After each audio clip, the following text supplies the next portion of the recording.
Good day, everyone. Good morning, good afternoon, good evening, wherever you are right now in the world.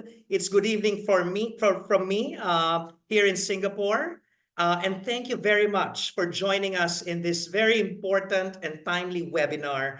I'm Renzo Ginto. I'm an associate professor of global and planetary health at the Sing Health Duke NUS Global Health Institute at the Duke NUS Medical School, National University of Singapore. And I'm also a member of the Lancet Commission. And this webinar is brought to you by the O'Neill Lancet Commission on Racism, Structural Discrimination, and Global Health, which is hosted by the Georgetown University. Today, we are going to talk about racism, colonialism, and climate change, uncovering injustices in impacts and responses. And today we are bringing together a diverse set of panelists, thought leaders, advocates, those who are really leading the fight against climate change and health inequalities from different parts of the world. And today, and we now are seeing that our participants are starting to enter the Zoom platform.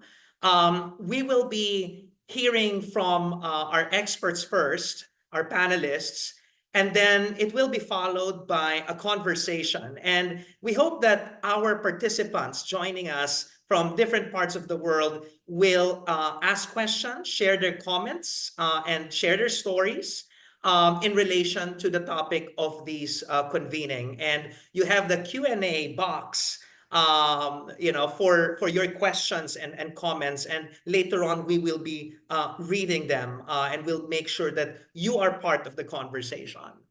In the Lancet Commission, we are, trying to find solutions to, the issues that, affect global health today, especially issues related to racism, to colonialism, to structural discrimination. Our audience may be aware that in global health, we now have this emerging discourse around quote unquote decolonizing global health. Because we know that the global health sector, the global health field, global health science, the global health community is still very much, dominated by certain, sources of power. It's characterized by asymmetries in power, which then leads to gross inequalities and injustices in health. But today we're going to look at the intersection of, racism, colonialism, health inequality with the climate crisis, which is perhaps the biggest existential threat that we are facing now as a humanity, as a human civilization. We know that in the next few weeks, the world's governments will again convene at the annual COP29, which will be happening in Azerbaijan. When we say COP29, it's been 29 years. Or for the past 29 years, countries have been deliberating, discussing on how to save the planet and how to save ourselves. But oftentimes the discussions, are lacking of different voices, alternative voices, not inclusive, not bringing in perspectives, especially from the marginalized and vulnerable populations of the world. And that certainly is very much symptomatic of the underlying racism and colonialism that still pervades in our structures, in our systems, even until today. So these are the issues that we are going to tackle, and we will be hearing stories, we will be hearing perspectives, we will be hearing the latest evidence on these issues, but hopefully towards the end, we will be co-creating solutions, decolonial, indigenous, anti-racist solutions to the climate emergency and to addressing health inequalities worldwide. So to begin, what I'm going to do now is to introduce our amazing set of panelists. coming from different parts of the world. And I will just be reading their bios very quickly. Our first speaker, you will hear from her later, Mita Huck. She's an early career researcher working with a race and health team at the University College London. She's been working on issues related to racism, child health, but also gender-based violence. And later on, we will hear from her the latest evidence on the intersection between racism, colonialism, climate change, and health inequalities. Then we will hear from Susana Almanza, who is the founding member and director of Poder, an environmental justice organization based in Texas, USA. She is an indigenous person of the continent of the Americas. She resides in Austin, Texas, a longtime community organizer and educator. And later on, we will hear from her vast and long experience in environmental justice activism, especially in the United States. And then we will hear from Elizabeth Coroy-Vulano, who is an emerging producer and director in New Zealand. Born and raised in Fiji, she began her career with Fiji TV at the age of 14, and she's been making films, documentaries that inspire, that tell the stories, especially of the Pacific. And later on, we will hear from her experience and also her art and how her films and her art tell the story of the forgotten peoples of the Pacific Islands. And then we have joining us from Nigeria, Professor Kenneth Anchang Yongabi, a distinguished professor of public health and infectiology. He is a fellow of the African Institute of Public Health Professionals. And he also has been doing research on issues such as climate change, mental health, health literacy, indigenous knowledge systems, among others. He is also coming or joining us from the Imo State University and Claretian University, Nigeria. And then finally, we'll hear from Sandeep Maharaj, who is a pharmacist. He's a senior lecturer and director of the School of Pharmacy and director of the Entrepreneurship and Business Transformation Office for the faculty at the University of West Indies, St. Augustine in the Caribbean. And he has also been working on issues related to climate change, health inequalities, mental health, especially in the Caribbean context. So we are bringing together a diverse set of inspiring academics, artists, and activists. Those are 3 A's. And I hope that the 4th A that we will come up with towards the end is action, right? What are the solutions and the actions, the activism that we will need to embark on, that we will need to do in order to save the planet, to save ourselves, and to fight racism, colonialism, and injustice. So now that I have introduced our panelists, we want to first make sure that we are engaging with our audience. You're not just watching us, we want you to be part of this conversation. And to do that, we have 2 questions that we are going to ask using Slido. I hope you're now seeing the QR code. You can also click slido.com. That's the code. And we want you to answer 2 questions before we begin the actual conversation. And so let's have the first question on the screen, please. So first, we want to hear where you're coming from. We already said the places where our panelists are coming from. In fact, we have even Elizabeth, who's joining us from New Zealand, and it's 2 a.m. in New Zealand. It's 9 p.m. here in Singapore. It's 8 a.m. For Susana in Texas.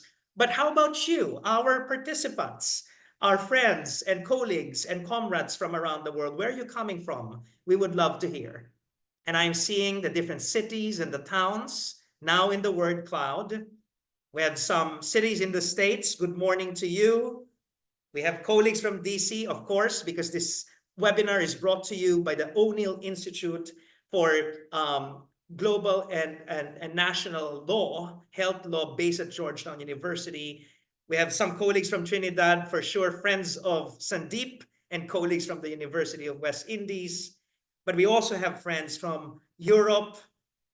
I can see Edinburgh. I can see, and of course, Asia as well. Good evening to you from those from Indonesia, from the Philippines.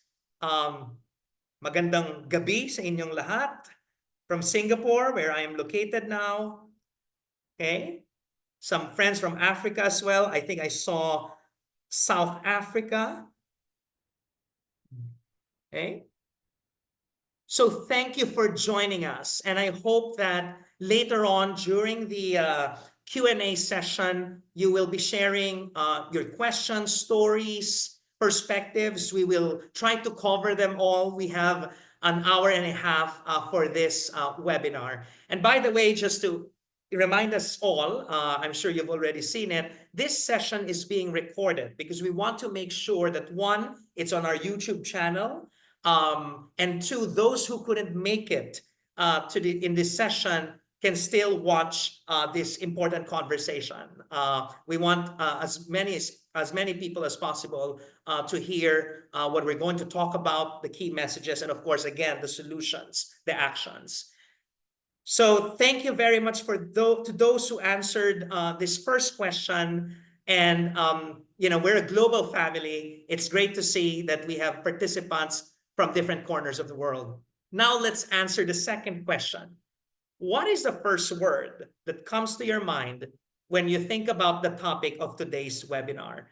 I would like to remind you the title of our today's conversation: Racism, Colonialism, and Climate Change, Uncovering Injustices in Impacts and Responses. So, of course, apart from the terms that are already in the title, what else? What's the first term that comes to mind when you hear, a title such as the one that I just uttered, the event theme?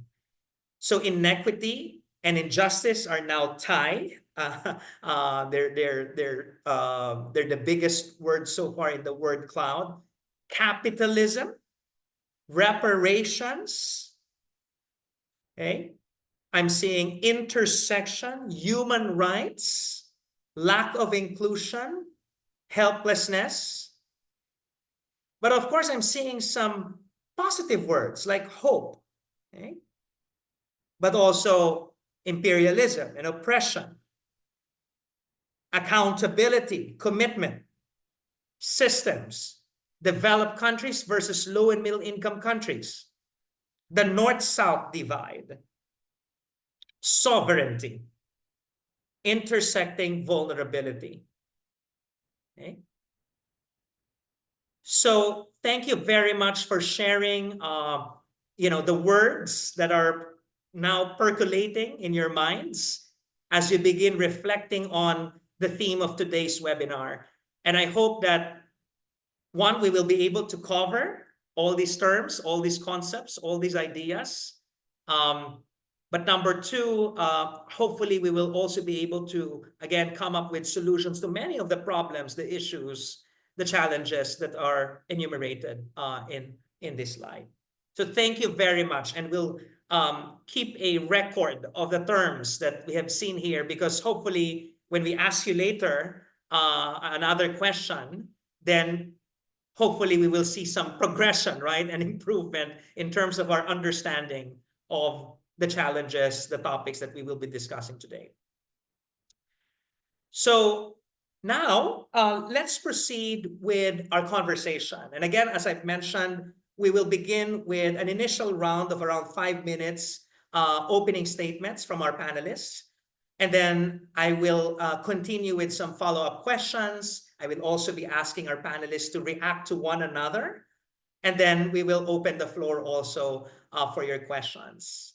So without further ado, let's begin with Mita Huck from the University College London. Mita, thank you so much for joining us. And we're thrilled to have you in this conversation. Thank you, Renzo. I'm excited to be here. Thank you all for having me on the panel. My name is Mita. I work with a research group at UCL, and I'm a member of the Race and Health Collective, and on the steering committee for the Lancet Commission on Racism and Child Health. Um, our research group at UCL is part of a wider engagement project known as Envisioning Environmental Equity, a collaborative project involving research, activists, and community-based organizations in Brazil, Uganda, the Philippines, and Sri Lanka. We're interested in understanding the impact that racism and climate change has on minoritized communities, with a special emphasis on those in the most affected regions and young people. A part of our work included scoping the literature to see how well racism is represented in the climate and health literature. This is important because if the climate and health community are to respond effectively to this problem, then it needs to be reflected in the evidence, and the evidence needs to illuminate the many different faces of the issue, including the equity dimensions. Before I explain how we did this and what we found, I want to touch on an unavoidable but often avoided topic relevant to climate-related health inequities, and that's colonialism. Racism and structural discrimination organizes social, political, and economic power according to a social hierarchy. Through politics, policies, practice, and behavior, structural discrimination leads to health inequities for minoritized communities. This is a global problem, and while it looks different in every context, there is a noticeable pattern around how and why minoritized communities are demonized and the resulting health inequities. Colonial histories and ongoing exploitation help explain the origins of these health inequities. Colonial powers create social hierarchies which justify their conquests, shaping the global economic system that now drives climate change. These powers, implemented by discriminatory policies that still influence today's systems, reinforcing racial, ethnic, and religious divisions. Racism and colonialism remain key drivers of climate breakdown. As racism and structural discrimination are built into our society, the effects of climate change layer onto this framework, exacerbates the issue, but then also benefits from them. Racism and climate change share roots in colonialism, exploitation, and extraction, and this means removing and dispossessing land and natural resources for other means, often in the global north. That being said, I have a couple pictures to show you. So I'm going to share my screen briefly.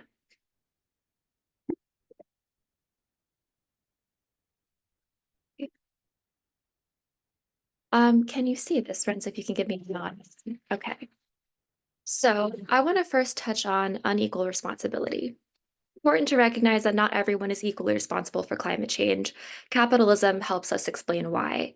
The global north has exploited and extracted resources from the global south, leading to wealth in the global north. Although the global north makes up only 14% of the world's population, it's responsible for about 92% of excess CO2 emissions from 1850 to 2015. I'm going to briefly time bound, so make sure you have your questions on mind. Um, I want to also talk about our bodily response to racism. Colonialism and neocolonialism uses social difference to justify itself. This is not a harmless logic. Individuals experience the effects of racism throughout their lifetime and across generations. I'll go into what this means in just a moment, but before I do, I want to present this key concept. This is a piece of our conceptual model developed by the Lancet series on racism, xenophobia, discrimination, and its determination on health. The model essentially tells us how individuals and communities are impacted by racism across the life course, and this is a slice of what is supposed to be a globe. We are byproducts of our world, and when our world harbors structural discrimination at its core, we are undeniably impacted. Structural discrimination here means the use of social categories, and when I say here, I mean this little core slice. So here's the globe, and that slice taken out is that red. Structural discrimination means the use of social categories to create difference, separating those categories and placing them onto a social hierarchy. Institutions and systems include governance or organizations which distribute those resources. We are talking healthcare, housing, education, and legislation. They have the capacity to place those at the bottom of the social hierarchy at a disadvantage. This includes, and health systems are a part of this. Environmental factors at the spatial determination level also play a role. This could look like segregation, access to green space, air quality, etc. And communities refer to individual groups, be it ethnic or specific neighborhoods within a collection of individuals. And we did kind of briefly touch on what the individual health means earlier. So that model kind of looks like this in the long run. You can see that it happens across a life course, impacts of health, racism on health go across generations. So you carry the consequences from your ancestors and you pass those on. All right. So let's talk about the implications that climate change has on health in reference to this model. There's a lot of text on this. I don't want you to focus too hard on it. It's just kind of to help guide things. But if you want to take a screenshot, just note that each example comes from a specific reference that isn't necessarily generalizable to every context. So this is kind of a summary of the scoped literature that our team did. Most of the studies that we found came from the United States, many of which focused on heat, and other countries were represented to some degree, but not as much as the US, which kind of demonstrates the domination that the US has in this space. Um, in discussing our findings, we often try to highlight examples from across the globe, but I think that epistemic injustice is really important to recognize. So at the individual level, minoritized communities face increases in food insecurity and undernutrition, as is the case for indigenous groups such as Batwa indigenous communities in Uganda. A higher risk of post-traumatic stress disorder, as is the case for Black residents in Texas, who had 4 times a higher risk of PTSD compared to the white residents. They also face disproportional burden of occupational health risks, such as heat-related illness. In communities and spatial determination, you see that colonialism and MAPA regions coincide. So this means that formerly colonized countries are especially or disproportionately located in areas most affected by climate change. Residences and neighborhood infrastructure may not protect its residents after climate events or during extreme heat. This is especially true for Black and Hispanic communities in the US, living in the areas of US cities where temperature is higher on average. Within the health system, resources and the resources of the health system and its capacity to adapt to climate change in formerly colonized nations is limited, which contributes to a disproportionate burden of deaths in the global south. And barriers to health, such as legal status or affordability, are amplified. And this is especially pertinent to migrants, even traditional communities. Um, yeah. Institution and systems expose minoritized community to a higher proximity and exposure to pollution and toxins produced by fossil fuel and extractive industries, and intersecting forms of oppression, including disability, gender, socioeconomic status. These all kind of come together and form kind of a medley of harms that compounds all of the types of harms that I just listed, which then brings me to structural discrimination, which is, I think, a really key part of what we're talking about here and is at the core of climate and health inequities. Structural discrimination looks like extractive relationships between the global north and global south. That extraction dates back to colonialism and is reflected in even the helping professions that we're trying to establish now.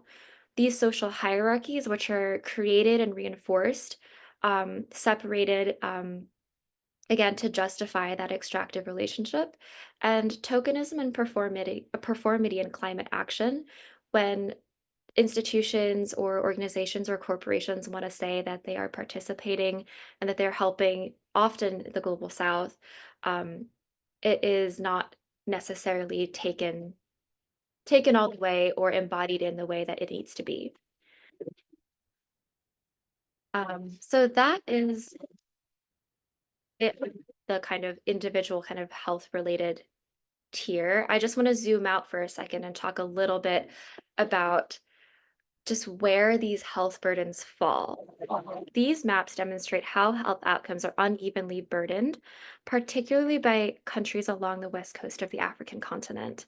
Um, this first map, or you can see it's labeled B, is the projected climate attributable diarrheal mortality in people aged younger than 15 years old. C is the same projection of climate change attributable population at risk for malaria. Maps D, so the one down on the bottom left, is the projected climate change attributable health related mortality in people older than 65. And then map E, which is the one on your bottom right, is the projected climate change attributable mortality due to undernutrition in children under 5. I know the text is really small, so that's kind of why I read it all out. If you need clarifications, we can always put it. Um, but colonialism's legacy can, for example, nature preservation activities continues to displace indigenous peoples, and until COP27, no climate conference or the Conference of Parties was held on the continent of Africa, despite it being one of the most regions affected by climate change. Global South communities remain underrepresented in climate health, reflecting political legacies that favor the powerful, um, from international North-South inequities to national efforts and in-country efforts to retain power by further marginalizing communities. Our group has several recommendations to present to the climate and health community on how we'll move forward with this, but I believe we're going to discuss this later in the webinar. So I don't want to take up too much time. I just want to recognize my incredible EEE team, including Abby, who led the insights on this paper, Hazel from Climate Operation in Uganda, Priscilla from the Federal University of Bahia, Alab and John from Yakup in the Philippines, and our newest EEE member, MHPSS from Sri Lanka, and Sonora and Delan from my UCL team who support me endlessly. And importantly, the community members in each of these country contexts who have shared their perspectives with us on this issue. That's it. Thank you very much, Mita, for that very comprehensive yet concise opening presentation, which summarizes, the evidence, but also, putting all these issues and aspects together in a unifying framework, which is going to be very helpful, especially for us who are working to, fight climate change and health inequalities and racism. You highlighted, the multi-level nature of the challenge, but also that it permeates throughout the life course. The trauma, the oppression, which then ultimately affect health outcomes. And you highlighted some of the different pathways by which climate change, racism, health inequalities interact. And maybe later on we can unpack them more during the discussion. So thank you very much, Nita. Now, from the evidence, let's hear from the stories from the communities and from our advocacy and the activism. And we're really privileged to have with us Susana Almanza, the director of Poder, an environmental justice organization in the United States. Susana, again, thank you, and we're eager to hear your perspectives. Okay, great. Thank you so much for having me. As I say, I'm Susana Renteria Almanza, the founder, member, and director of the environmental social justice organization Poder, Pueblo Organizado en Defensa de la Tierra y sus Recursos, in English, People Organized in Defense of Earth and her Resources. In 1991, a group of Chicana and Chicanos who had been walking in the steps of our elders and ancestors continued the struggle of addressing the colonization of our pueblos and our environment. In 1991, Chicanos, along with other people of color, challenged mainstream environmental group narrow view of the environment.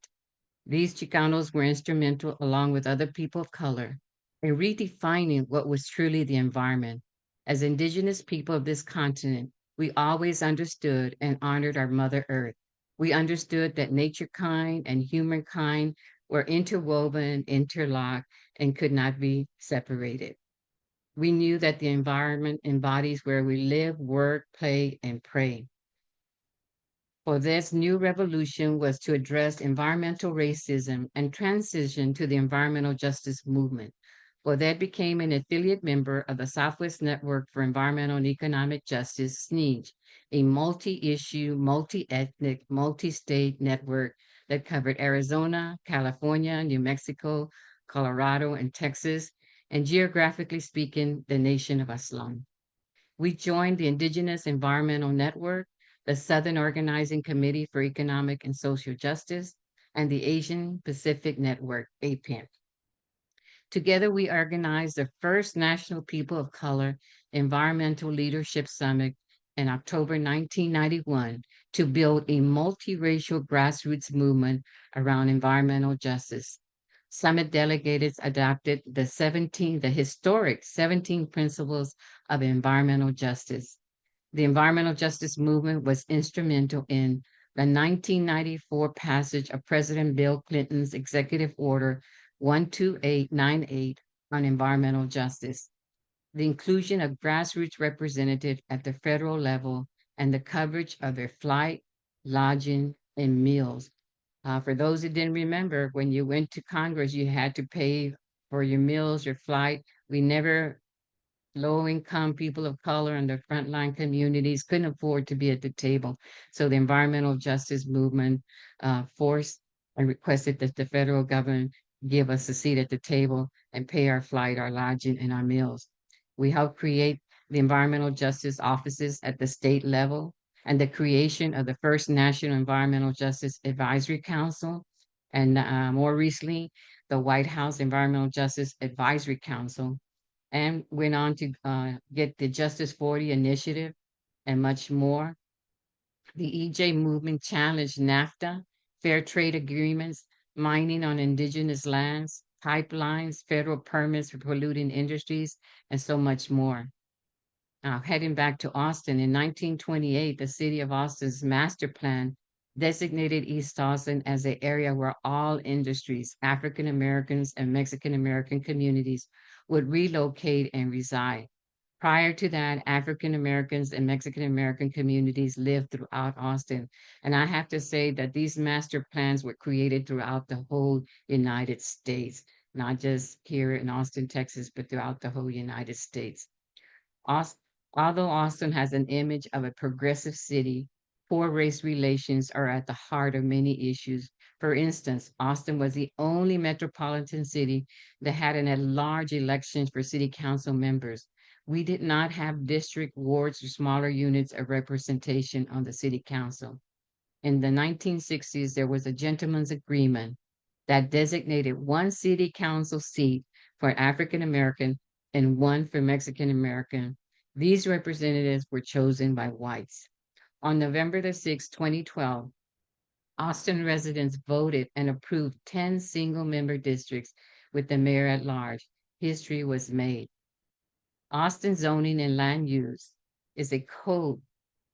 The code is rooted in a history of racism and has fostered the wealth, security, and safety of Austin's affluent and middle-class white residents while failing to provide the same for our communities of color. It has served the interests of developers, the Chamber of Commerce, Austin Real Estate Council, Austin Board of Realtors, and the Home Builders Associations of Greater Austin, leaving Austin's neighborhoods of color with flooding, unsafe streets, inadequate access to healthy food, inadequate funded schools, and standard housing, and ultimately gentrification.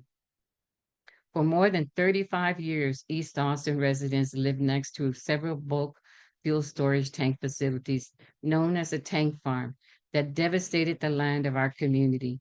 The tank farm was in a predominantly Latino and African American neighborhood. Millions of gallons of petroleum product were stored at the tank farm. The tank farm was a 52-acre site with the above-ground fuel storage tanks owned by 6 major companies: Exxon, Mobil, Chevron, Texaco, Citgo, and Coastal States. In 1992, Poder discovered that the companies had violated their air emissions and had contaminated the groundwater. There were numerous health problems in the community. Poder and the East Austin Strategy Team, which was made up of African American Neighborhood Association, sponsored a toxic tour of the area on February 10, 1992. Elected officials from city, county, and state level, as well as neighborhood associations, representatives, and school leaders participated. As a result of the support of several elected officials, community involvement, and continued queries by Poder and East, soil and groundwater contamination at the site were brought to light. In 1993, Poder's organizing led to victory. The tank farm was relocated out of the community, and the companies agreed to remediation. Later, the properties were rezoned to a less intense use. And I have to say that this campaign was done with a $2,000 grant, and we were able to kick the ass of multi-billion-dollar corporations in our community. The Holly Power Plant had noise levels that exceeded the Housing, Urban, and Development HUD federal standards for residential areas, and elevated the EMF, the electromagnetic fields. The Holly Power Plant was the largest stationary source of nitrogen oxide, which contributes to ozone. Several fires at the site raised additional public health and safety concerns. Bodez Young Scholars for Justice conducted a community health survey and participated in press conferences to voice community concerns. Ongoing community pressures led to City Council to close the Holly Power Plant on September the 30th, 2007. BFI, Brown and Ferris Industry, a multinational waste management company, was contracted by the city of Austin to collect recyclables such as plastic, glass, cans, newspapers for over 350,000 households. The East Austin site was located in the Gardens neighborhood and became a mini landfill, causing the infestation of rats and impacting the health of residents. This was a Latino and African neighborhood. The neighborhoods called for a relocation plan, and in 1996, the city bought the property and relocated BFI and rezoned the site to neighborhood office. The other big site was a pure casting industrial metal foundry. It was located at 2110 East 4th Street. It was located across from the Zavala Elementary School and in a residential area. Pure castings and numerous toxic metals. Valdez Young Scholars for Justice held press conferences and went door to door surveying and educating the community about pure casting. Valdez worked with city council members, health officials, and other regulatory agencies to protect the health of the children in the community. Valdez demanded the relocation of the facility in 2018. Valdez was successful in relocating the pure casting facility. In the Go Valley Johnson Terrace neighborhood plan, was approved by the City Council in March of 2003, making history. We made history along with the Garden Terrace neighborhood by rezoning over 600 properties from industrial to less intense uses and more compatible with residential areas, including this rezoning where properties were zoned, excuse me, industrial, but the actual use was residential. While numerous of properties have been rezoned, many facilities which store hazardous chemicals are still located next to schools and in residential area. Well, there continues to organize for relocation. The Guadalupe community was one of the first neighborhoods to be hit with a wave of gentrification. The newcomers obtained historic zoning, which exempt properties owners from paying most taxes. The surrounding neighborhoods, however, would have to pay exorbitant taxes. Escalating property taxes forced families to leave the community, and many families lost their properties. Gentrification is occurring at a faster pace in East Austin, now that it is designated the desired development zone as part of the city's smart growth initiative and due to the new zoning categories under the city's new neighborhood district.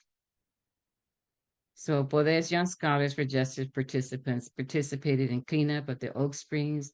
One summer, they created a campaign that stated, whether you've done 4 years in Harvard or 4 years in Huntsville, that's a Texas prison, and you are no longer on parole, they call it off the paper, you have the right to vote.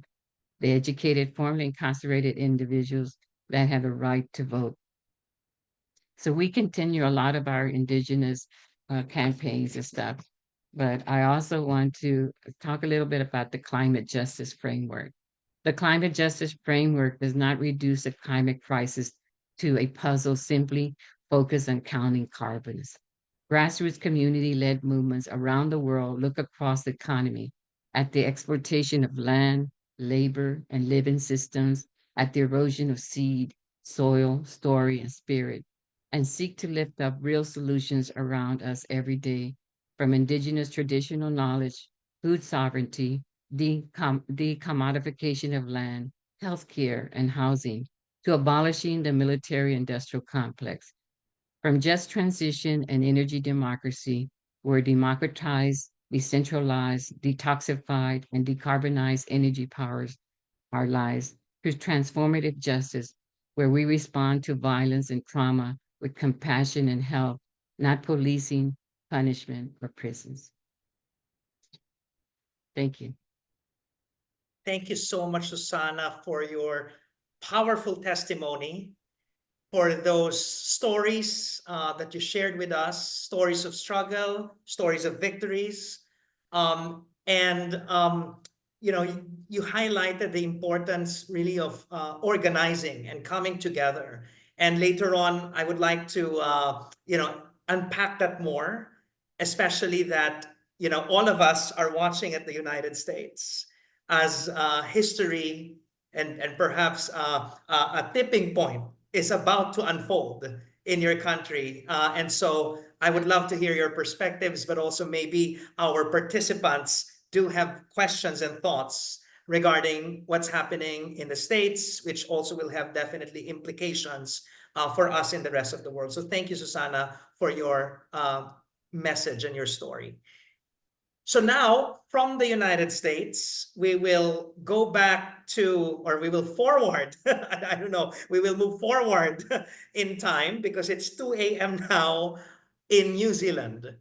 And we have Elizabeth Coroivulano, a filmmaker, who will share with us her experience, her observations in the Pacific. But before that, we're actually going to show to you the trailer of the documentary that was produced and directed by Elizabeth, The Forgotten Pacific.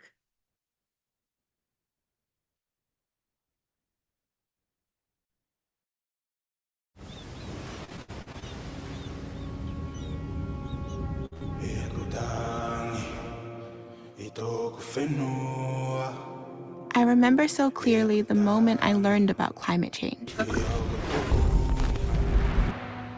Sitting in the classroom where my teacher wrote out the words on the blackboard.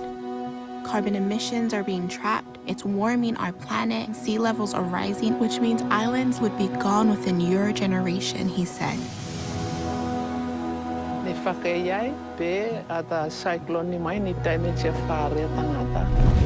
We've already lost islands, and now we're about to lose more because of the climate crisis.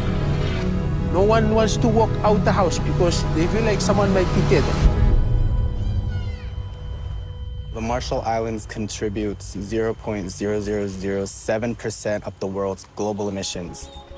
We're here facing the harshest challenges from climate change. The hand that feeds this crisis is the fossil fuel industry. In 2018, we got some stats that 89% of greenhouse gas emissions are being produced by the fossil fuel industry. As I started understanding climate change, I realized that the very same thing that had nourished my family for generations, the ocean, could now potentially destroy us. The forests are trying their best, the ocean is trying their best, the humans really should be trying their best too. This is our warrior cry to the world. We are not drowning, we are fighting. On this voyage across the forgotten Pacific, we will meet my fellow warriors who are leading the fight to adapt, rebuild, grow, and save our islands.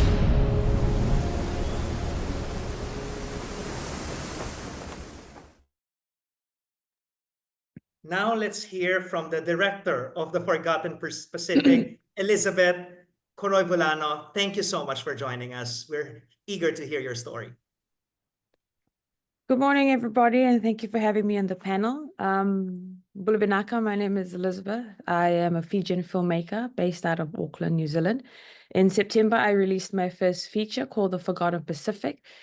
The documentary travels to 5 Pacific islands, Vanuatu, Fiji, Samoa, Tuvalu, and the Republic of the Marshall Islands. And we're looking at how the grassroots communities are weaving indigenous knowledge into the modern day fight to save the islands. How did I choose the 5 islands? We chose based on initiative that each island was focusing on. For example, in the Marshall Islands, their biggest campaign is on artivism, so looking at how art and creativity can catalyze social change. In Fiji, we look at the ocean, and we highlight that it is it's the largest carbon sink in the world, and it helps regulate the world's temperature, but she's struggling at the moment with the climate crisis. In Tuvalu, we look at how mangroves are their defense against king tides. And in Vanuatu, we look at a community that is constantly rebuilding because of the severity of the cyclones that they are facing yearly. The film's key message is a message of hope. It's a message of a resilient community in the Pacific, and it highlights the crisis that is happening, but also what the grassroots communities are doing. And they are not, it shows the world that they are not standing by and just waiting for things to change. They're enacting change, and they are taking their message all the way to COP. Every year, there's a big Pacific delegation that goes to COP. We are a small community, but we have a large voice, and there's a lot of push, and there's a lot of campaigning that happens at COP. And how do I think this film helps in the fight of climate change? I think it, first of all, highlights the crisis in the Pacific. And the Pacific aren't afraid to call out the hand that's feeding the crisis that we're facing. And it looks at a grassroots community group called the 3 Pacific Climate Warriors, and they're spread across 18 Pacific Islands.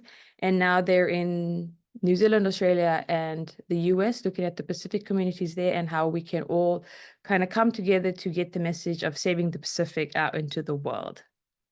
Pretty much, yeah, that's it. That's the film. Thank you so much, Elizabeth. And I know you gave us both the trailer and a sneak preview of the film, but we are really looking forward to watching it in full. And I understand that it's actually available on YouTube. What's striking, so I encourage all the participants to take a look at the Forgotten Pacific online. But what's also striking to me, in your presentation was that, and in the trailer even, is that the Pacific Islanders really are, fighting, and they may be small islands, but they have a loud voice, and they're making sure that it's heard by the world leaders. But maybe the question is, how can we really make sure that their voices are truly heard, and that we really see the policies and the decisions and the transformations that are needed to save the Forgotten Pacific. So later on, we'll go back to that. Thank you so much, Elizabeth. I just want to remind our participants that we have a Q&A box. We look forward to hearing from you. So please, if you have questions, you have comments, that's your space. We really want this to be an interactive conversation in a short while. So we want to hear from you, and hopefully, new questions and comments and insights are, emerging and coming up, and we would love to read them later. So now let's hear our 4th panelist. And from the Pacific, we will move to Africa.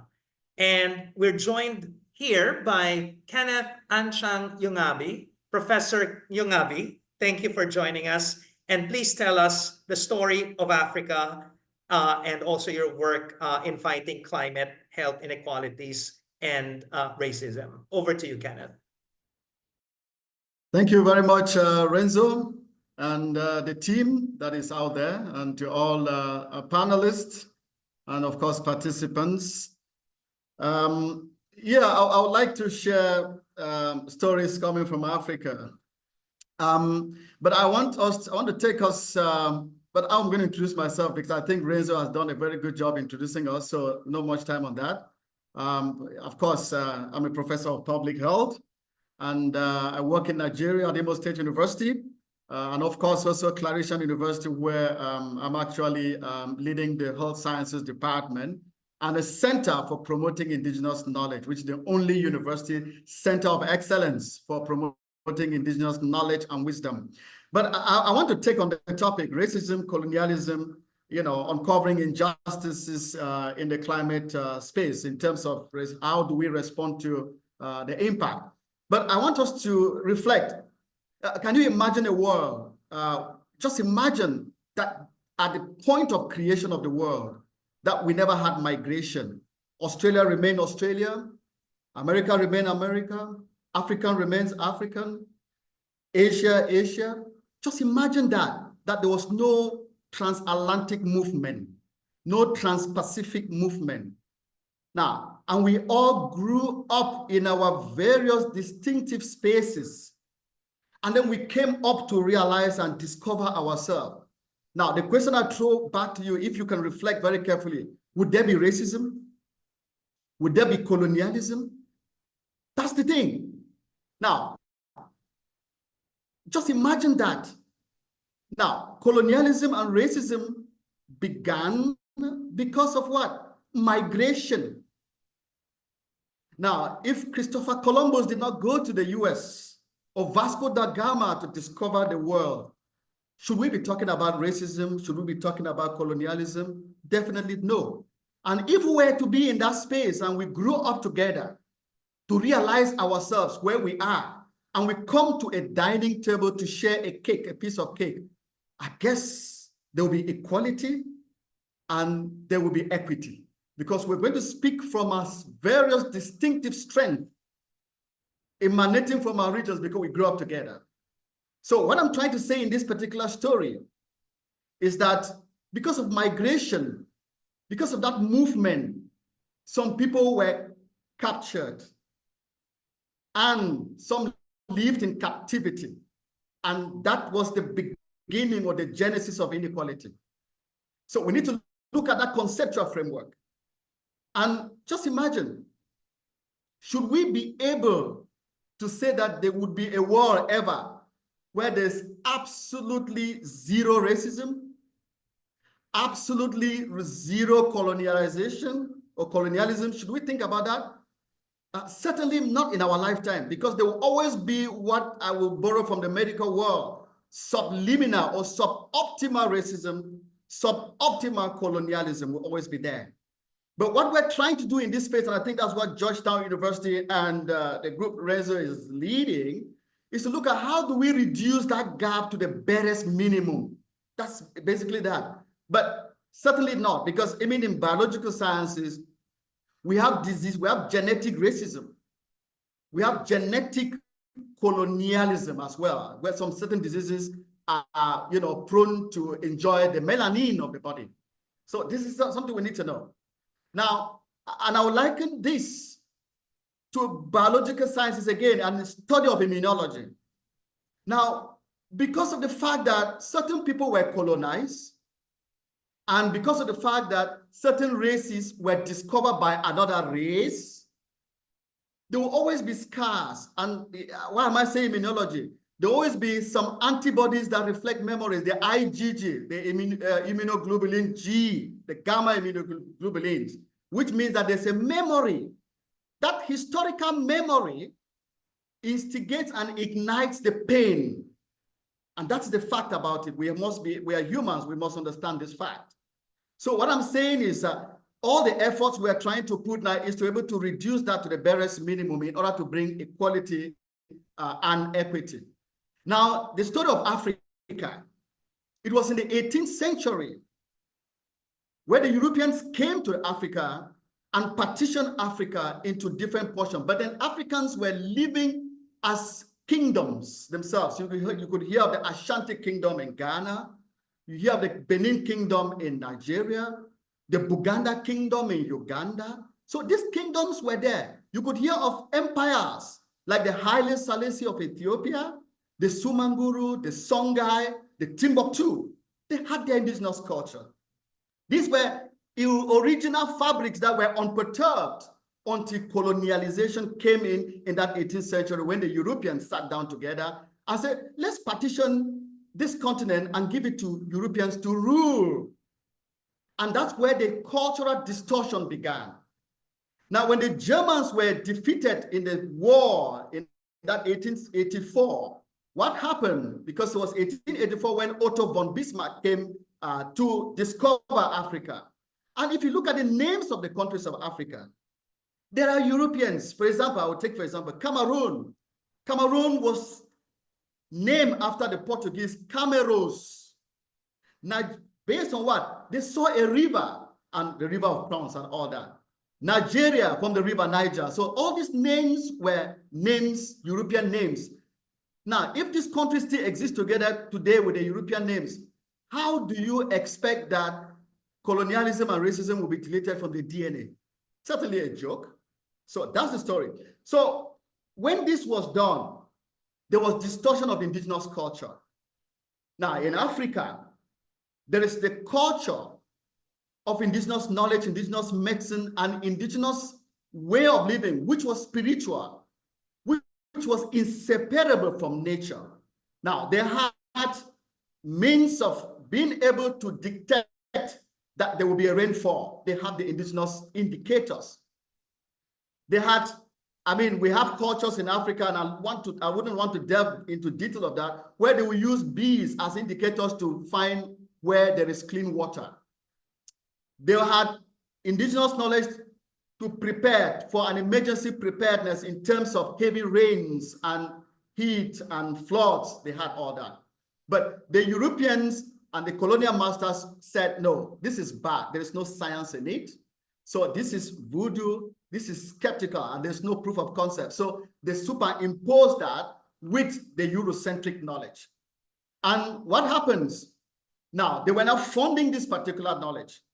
Now, when they went back to Europe, the Africans cannot sustain. That's actually the story of unsustainable development in Africa, which stems from the fact that they had to depend on funding and support from Europe in order to grow the systems in Africa, because the indigenous systems were now abandoned to their fate.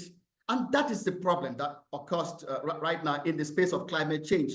So there is colonialization in climate change. In terms of the response itself, when you hear of, Typhoon Ida in Zimbabwe or whatever, the response is very slow. But that same equivalent of that typhoon in Florida, this 24 hours is too late for any response from the American government to be able to come to that. So these are some of the issues that are there.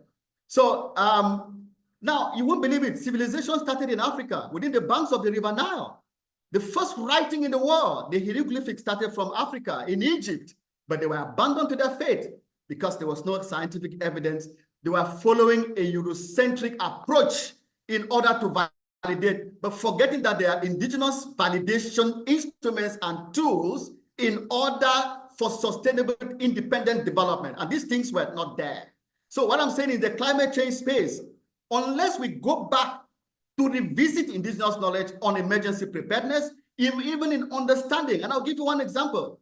There are trees in Africa whereby they are not supposed to be cut, but then they had the folktale and fables and stories that says that if you cut this tree, you kill the ancestors and blood will be oozing out of that tree. So people grew up in respect of that tree, and that was the indigenous conservation methods that they had.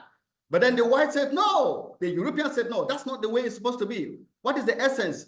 So they were using Eurocentric methods. And now in the era of neocolonialism in fighting climate change, it's not going to really work in Africa, because who are the neocolonialists in Africa? They're Africans themselves who studied in Harvard, who studied in Wisconsin, who come back and then they discriminate the indigenous knowledge. They say, no, this is not the way it's done in Harvard. This is not the way it's done in Johns Hopkins. So these are the systemic and endemic issue that must be addressed. Now, the curriculum of the educational system in Africa, it is actually Eurocentric and Western-centric, curriculum. So tell me, how do we now create equality? So long as that is in existence, there's going to be inequality and disparities in health. So I'll leave you at this juncture. There are clear examples of it. Our work is addressing that. And we are saying for climate action, and climate justice, we need to go back to historical tenets and look at the root cause of this problem and how each indigenous communities, whether in Asia, whether in Latin America, whether in the Pacific, recalibrate by going back to your roots and understanding, the regional approaches to addressing climate change that would actually dissociate, at least to a certain optimal level, colonialist and racism in that response. Thank you. I'll leave at that junction, and we're still going to address some issues. Thank you. Take care. Thank you very much, Kenneth, for your very passionate. We can feel the energy, the anger. We can feel the intensity of your sharing. Thanks for the history lesson, but thanks also for the analysis of the neo-colonialism, as you called it, that is happening now in Africa, and it's also happening in the climate response. And hopefully later on we can think of, what are the solutions? And you already started talking about indigenous solutions. Maybe later on we can explore that even further once, if we still have more time. But thank you so much, Kenneth. Now we'll hear from the last panelist. Again, I just want to remind our participants, please ask your questions. We'll make sure that they're asked during the open forum. And now we'll hear from Sandeep Maharaj from the University of West Indies in the Caribbean. Sandeep, thank you, and we look forward to hearing your perspectives and stories. Hi, a pleasant good day, depending on where you are, be it 2 a.m. tomorrow morning or at the moment here in Trinidad where we're at 10 a.m. I'll be very brief. I have 5 minutes, Renzo, and he did not tell me about slides, so I prepared some for you still. And I wish to speak basically on this very sensitive topic of climate change. And sorry about that. And this is what happens when we share. We do share things when we did not prepare, but sorry. So I will like to begin my slideshow here from the beginning. And I want to say, if you all are seeing this, today, more than likely, this would have been the Caribbean person speaking to you. These are forgotten people that started in that 1942 trip that Kenneth spoke about. And they were, are you hearing me? Sorry to interrupt you. We can see a black or a gray box covering the photo. So I'm not sure if maybe you have another window that is open. Sorry, no, that's the screen. But don't worry, I won't do the slides again. But okay. I'll just do it ad lib because we didn't prepare. But basically, the Caribbean region has been one of the regions that has been most affected by climate change. It's a region that has, as said by the IMF, most vulnerable to climate change. But at the same time, it is also a region that is vulnerable to economic harsh realities. As I don't know if you saw my picture earlier on showing some indigenous people, but really and truly in 1942, when Christopher Columbus was trying to find a route to India, he actually found a route within the Caribbean, and the people he found, they actually named them Indians. Today, most of that generation is lost in the Caribbean region. The Caribbean region, as of May 2024, would have seen some of the most devastating hurricanes that would have ever hit this region. And more importantly, beyond those hurricanes, which I would have liked to show, is that we have charted somewhat our own destiny via colonialization and racism. My dear friends, Eric Williams in 1962 would have written his thesis, Capitalism and Slavery, how the backs of the Industrial Revolution was funded out of slavery coming out of the Caribbean region. And it is well documented, the Anthropocene, or the age that we live in, where we have all of this CO2 being released into the atmosphere, was based and developed out of that age of the Industrial Revolution. Hence, truly, the Caribbean sits at the heart in somewhat of this nexus when it comes to racism, climate change, and justice. And we felt it very much so because the first presenter very clearly and well articulated how structural racism is well developed and ingrained, and they all impact the social determinants of health. Our health education training is based on a colonial model. At the end of the day, in the Caribbean, also, and we felt the effects of that when the EU came in place. There were no longer spaces for persons to do their postgraduate training in the UK. Beyond our health system models, our dependency on getting medications, for example, during COVID-19, with the vaccine apartheid, the Caribbean region was one of the last. When 8th of December 2020, the first person got their vaccine in the United Kingdom.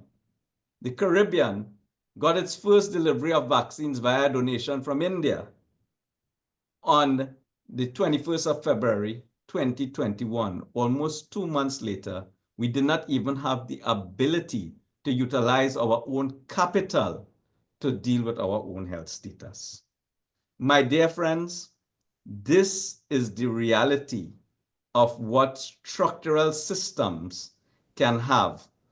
Racism may not necessarily be only the color of the skin, but it can also mainly be developed and ingrained into systems that are not actually intended to be racist at the end of the day.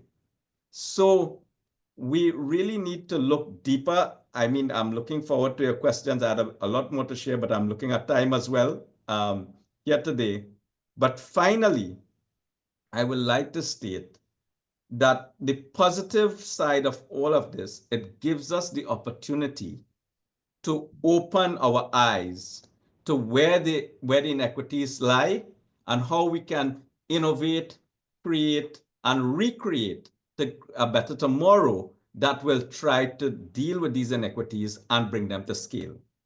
My final point is I'd like to congratulate the O'Neill Commission when I recognized there was not a Caribbean person, and I think I thought deeply about it. On the panel, I wrote, and there's a Lancet article out there about that, and I must give a lot of kudos to Sir Horton for transparently putting it out there, and then finding somebody to basically represent the Caribbean region on the panel. And that in its sense is a start, and it's a positive start for us moving things forward. So Renzo, I will not go more. I know I'm out of time now. Thank you. Thank you so much, Sandeep. And just that last thing that you shared with us, it's just a concrete example. You know, if we say something and if we speak up, if we write it somewhere, right, then it can really make a difference. It can, you know, make changes. And we're very grateful to you for calling out the lack of Caribbean representation in the commission, which I think is a very good segue to a short Slido exercise that we will do now, because we want to make sure that audience or our participants are also get to contribute to the discussion. And please, you know, use this QR code or enter that code in the slido.com link. And here is the first question. Sandeep was mentioning already, and in a way, other panelists highlighted the lack of inclusion, participation, diversity in our policy spaces, etc. You know, I'm just curious, from your perspective, whose voices have we not heard yet tonight? Because we'll make sure that in our future conversations, you know, these communities, whether they're geographic communities, racialized communities, I'm seeing here trans folks, you know, the LGBT community, you know, all the different communities that, you know, unfortunately we cannot represent them all in this panel, but we would love to hear from you. Who else do you think should be in this conversation and should be part, you know, of the broader climate and health discourse? So we are appreciating the answers that we're now seeing more indigenous voices, certainly. We'll make sure that we bring them in and create the spaces moving forward. Any other answers to this question? Okay, policymakers, people with disability, living with disabilities. You know, we have young people here in this panel, but maybe we need more because they are the ones who will, unfortunately, be going to be affected by the climate crisis throughout their lifespan. We're seeing also here women and children, you know, Black women, Latin America, okay? Funders. We should also bring in the funders to this conversation and many others. Thank you so much. Now, let's move on to the next question. And again, we are keeping a record of your answers. You know, in the past more than an hour, we already kind of touched on many different aspects of this big elephant that we've been talking about, the intersection of racism, colonialism, health inequalities, the climate crisis, etc. We would love to hear from you. What do you think are some anti-racial and decolonial solutions that we can do, that we can deploy in order to fight climate change and health injustice? So we don't want to be the only ones speaking and talking about solutions. Maybe you also have some ideas that can help enrich our discussion and conversation. Incentivize or mandate climate action in funding policies. Go back to indigenous knowledge. Implement UNDRIP. I'm not sure what it means. If you know that person can put it in the Q&A, that will be great. Maybe the panelists know about it. Learning about history. So I think that's one key message. All of us should be studying about our past, because if we don't do so, we are doomed to repeat it. And then call for greater integrity among politicians and multinational companies. A while ago, Susanna's experience and stories really captured, you know, the power and the disproportionate power of politicians and corporations in, you know, perpetuating injustice, environmental racism, ecological destruction. Okay, now I see, of course, the Declaration on the Rights of Indigenous Peoples, that's UNDRIP, and climate reparations. Maybe we can ask the panel for their thoughts. And as you know, just last year, the Loss and Damage Fund was created under the auspices of the UN Framework Convention on Climate Change. Some were calling it as a climate reparations fund. Do you feel hopeful about this fund, right? In fact, the Philippines, my home country, was selected as the host of the board of the Loss and Damage Fund, and bring all countries to the table, especially small island states. Well, you know, when we go to COP, I'm not going to COP this year, but when you go to COP, you definitely will see voices, representation from different parts of the world. But is that enough that we have, you know, 1, 2, 3 representatives from these different countries when decisions are being made by the powerful countries, which tend to have larger delegations, but also, you know, an army of lobbyists and corporate actors and many other elements and stakeholders integrate environmental justice into climate action in the built environment. So we need to make sure when we design or redesign our cities, when we transform our food systems, environmental justice is a core, you know, principle or tenet. You know, it can't be an afterthought or something we just, you know, add because, you know, it's the trend, right? It should be at the very heart. Educate younger generation, expand our idea of knowledge and education. I think part of it is also to do more research, and that's why Mita's work on doing research around environmental inequities is certainly important. We need the numbers. We also need the stories, and we've heard a lot of stories. We've seen a short trailer of a full-length film capturing the stories of the Forgotten Pacific. Wonderful. Thank you so much. And please keep on entering your answers to this question, because again, we have 15 minutes remaining, and we want these 15 minutes to be the 15 minutes of solutions, right? And we've done the diagnosis already, we've done the storytelling. What are the solutions?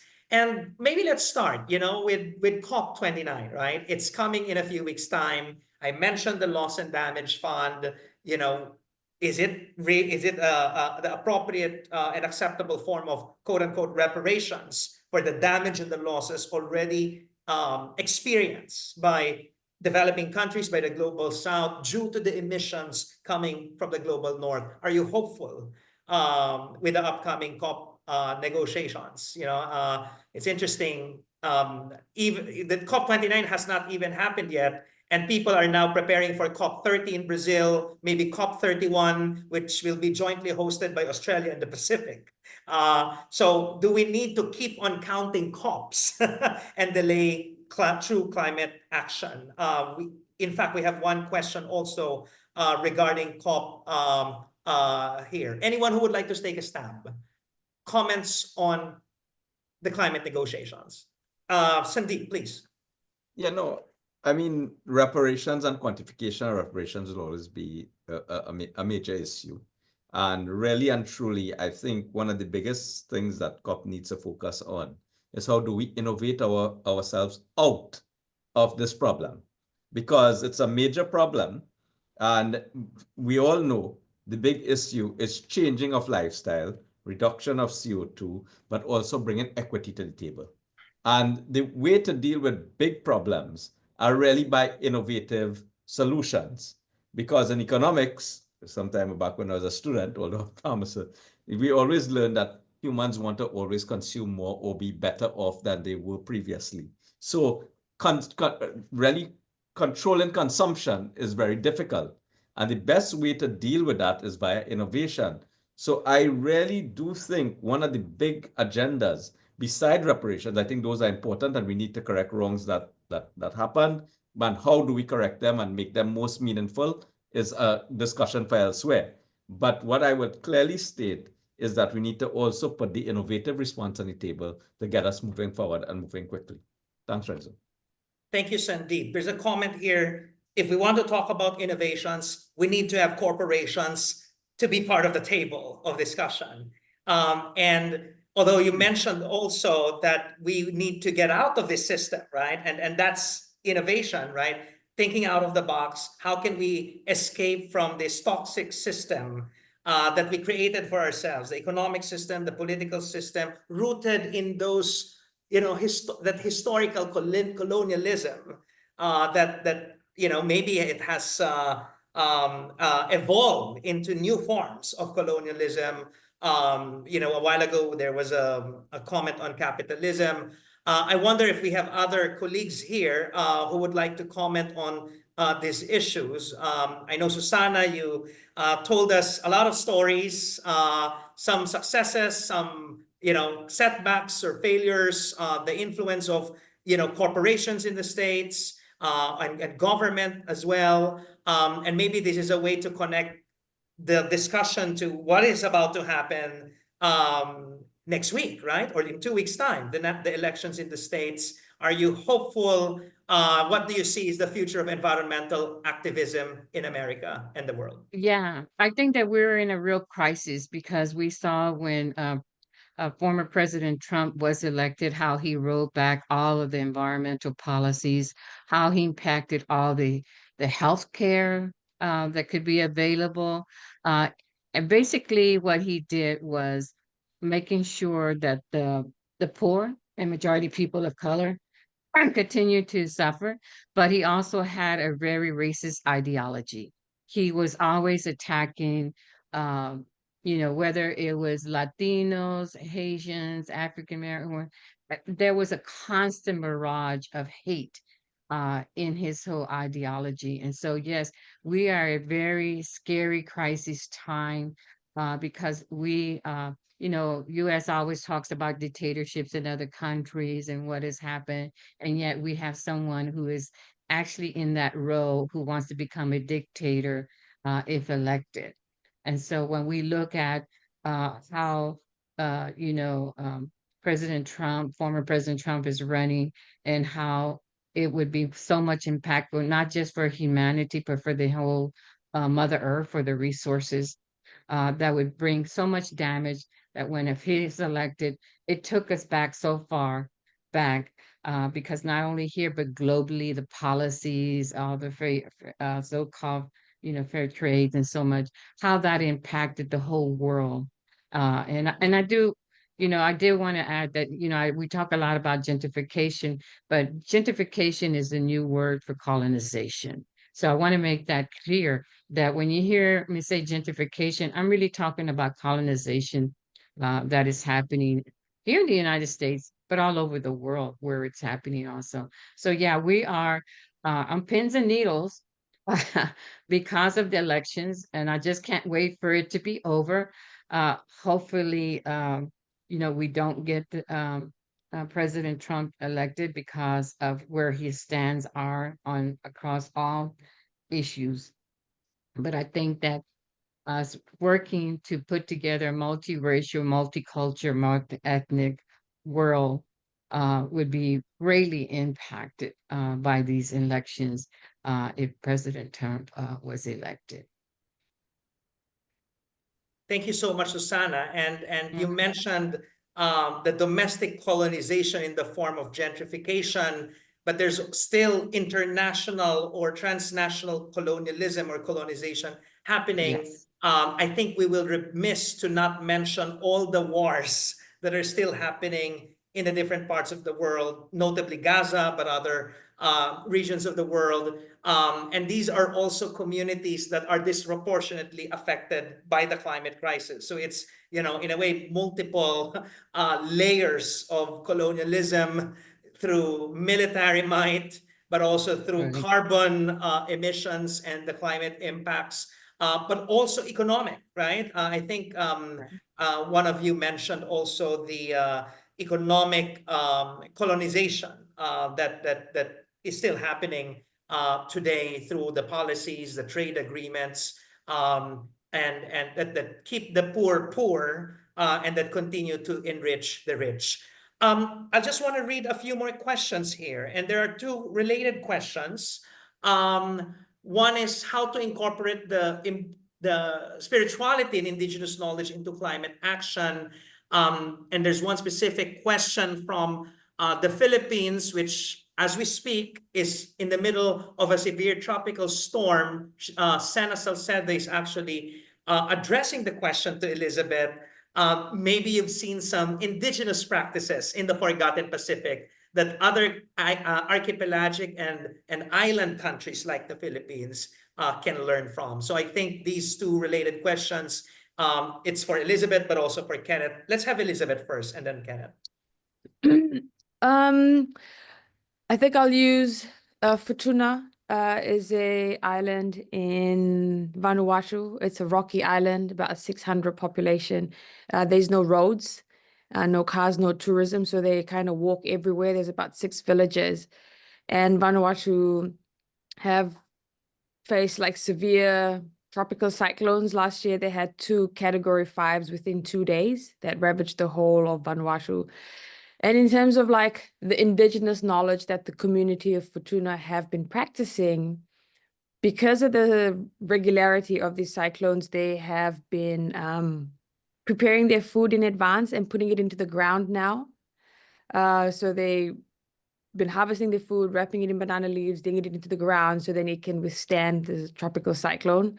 They've also gone back to blending their indigenous houses with modern material because their houses are quite low. So they're about, I think, 2 meters off the ground, and they're like little triangles that they've been kind of going back to because they've realized that having the Western houses easily can like get damaged, and then they cause injury because they're made of corrugated iron. So they've been using a lot of bamboo and local wood to make their houses. So these are some of the practices that they have been doing that we have featured in the documentary that we've seen. And they're one of the islands that have really been practicing indigenous knowledge with fishing, planting by the moon, fishing where they need to, just because they're trying to also protect their natural resources. I don't know if that answers the question, but those are just some of the practices that we managed to see through the filming. Wonderful. Thank you, Elizabeth. I'm sure there's much more, right? And sadly, we don't have time to capture all of these indigenous practices. Kenneth, some thoughts from your experience in Africa? Yeah, thank you again, Renzo. I think I also buy some of the indigenous strategies Elizabeth just talked about. And it's interesting that indigenous knowledge all over the world, there are lots and lots of intersection. I think basically here in Africa, they are going back to look at the indigenous trees and plants that they have and to sort of like,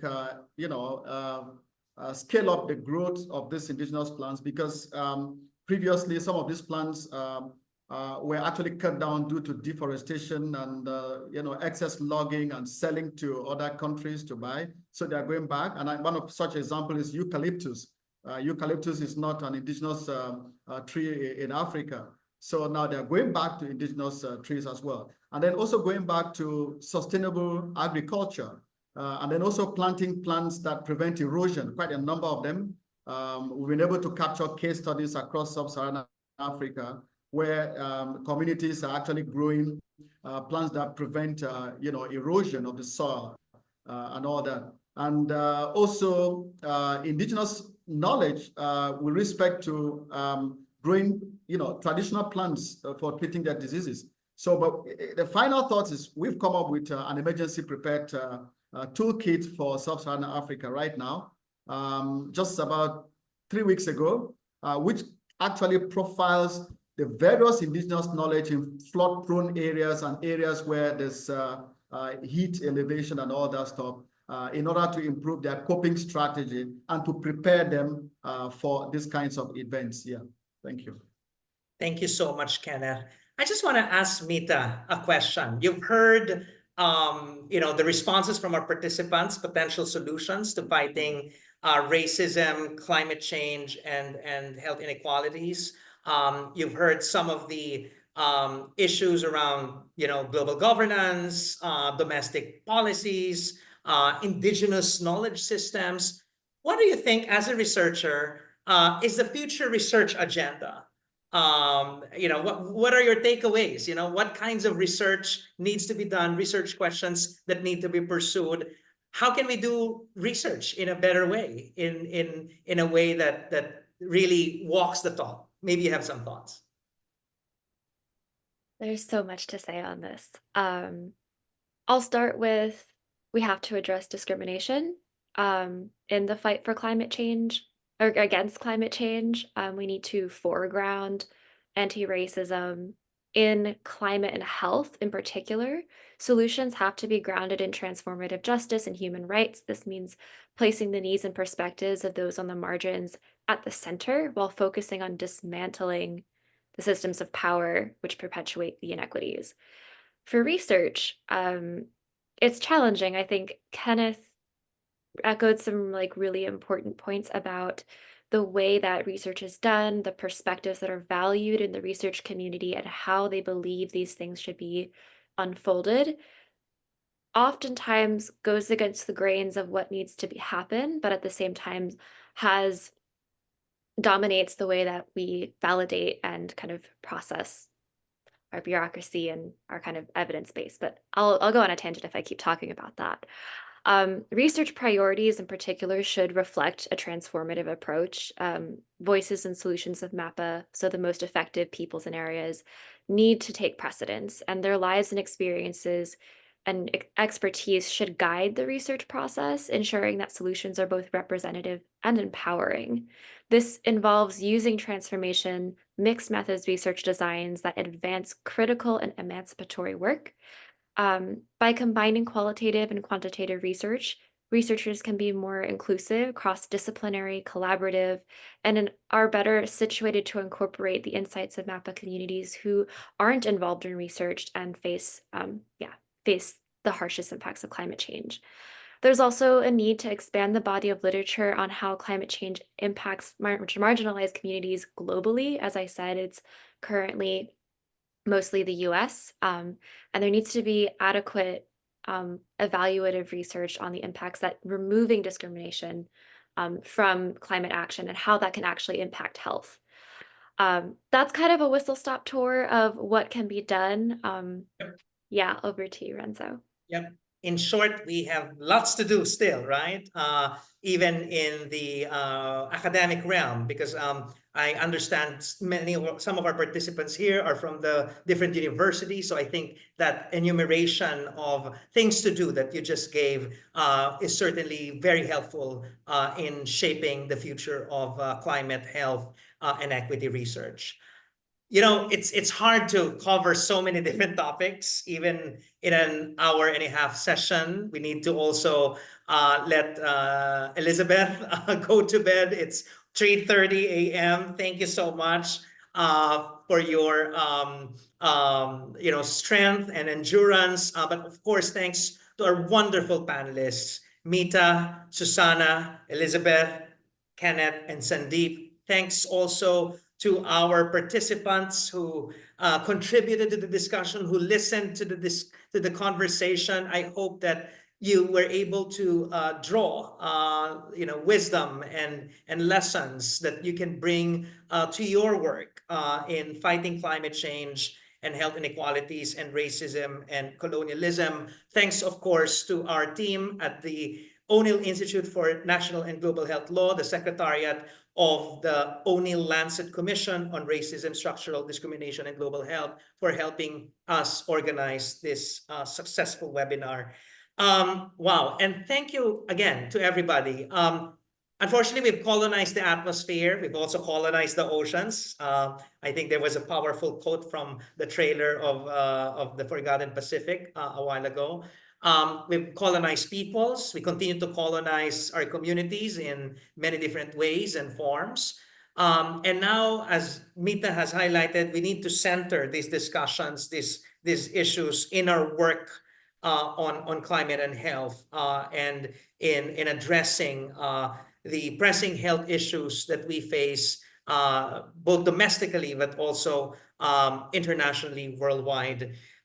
This discussion is going to be very helpful to us in the commission as we finalize the report. And we cannot really survive this warming planet while turning a blind eye to racism, health inequality, and injustice. I think that's the message also of this webinar. So thank you again. Have a good day and stay safe. Thank you. Thank you. Thank you, Bye-bye. Renzo. Thank you. Thank you.